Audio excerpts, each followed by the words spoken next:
Hello. Today I would like to continue to talk about one of the best strategies that I've been running for the past several days, and that is triple plenty scarabs with 2 lineage, which is basically giving maps a ton of magic packs which drop a variety of loot, including divination cards, and that is being juiced up with pack size.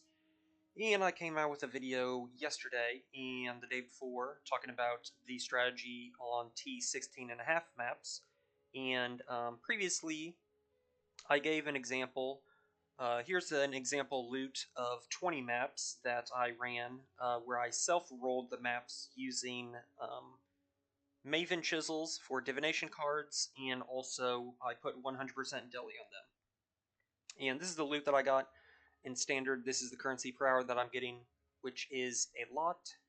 And then this is an example map that I would be running. So it has scarabs on it, the chisels on it, and then I exalted it twice for some pack size later in the video. But I'm basically running a map with high quantity, high pack size, and scarabs with divination chisels. But some of you may be thinking, well, I don't want to go through all that effort investing into all that stuff. Why can't I just drop the maps as 8 mod maps? And I'm here to tell you, you can. But they are very, very, very rare. So I did exactly what most people are thinking, and I farmed 20 8 mod T16.5 maps for Strand. And so I ran 60 maps with maximum scarabs for maximum map drops. And you can see, since T16.5s are so rare, I had to farm a lot of maps. So I probably dropped roughly 800 normal T16 8 mod strands and got back 20 usable T16.5 maps. And I say usable in that the mods on the map had scarabs on it, and or high scarab amount, so like 100 plus, and then good quantity. And so this map is actually the best map that I got out of the 800 maps that dropped. And so this will be my final map in the 20 map test that we can compare to the self-rolling strat. Abandon all pretenses So and hopefully save yourself all while my you still efforts can. aren't in vain by spending an hour farming 20 good maps. And so we will see how many cards we get. Because again, this is not Deli Orb, and this is not Divination card chiseled. So even though we have an insane amount of scarabs and or quantity and or pack size on this map, we are missing 50% quant and 100% divination scarab drop chance. So I believe we are getting, on average, I mean, I've ran already 19 maps, this is my 20th map. I am getting less cards, but I'm definitely getting more scarabs, as you would expect.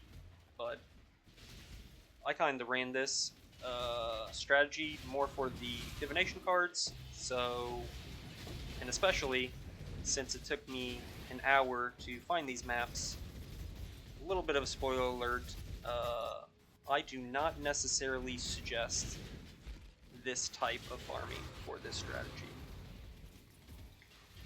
And yes, we are getting good loot from this map because it is extremely juicy. If I remember, I'll show the mods at the end.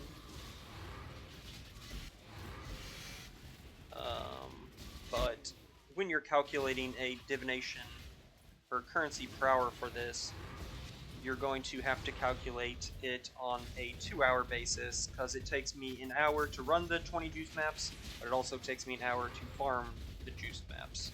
So, just by simple math, if the denominator is twice as big, we're going to have to get twice as much loot, and that is not the case. So I remembered. So, as you can see, the map is very, very juiced. Lots of currency, lots of maps, lots of scarabs. We actually rolled decently high on the number of packs. We got 29, the average is 24. Good pack size and good quant. So we'll go back home and look at all the totals.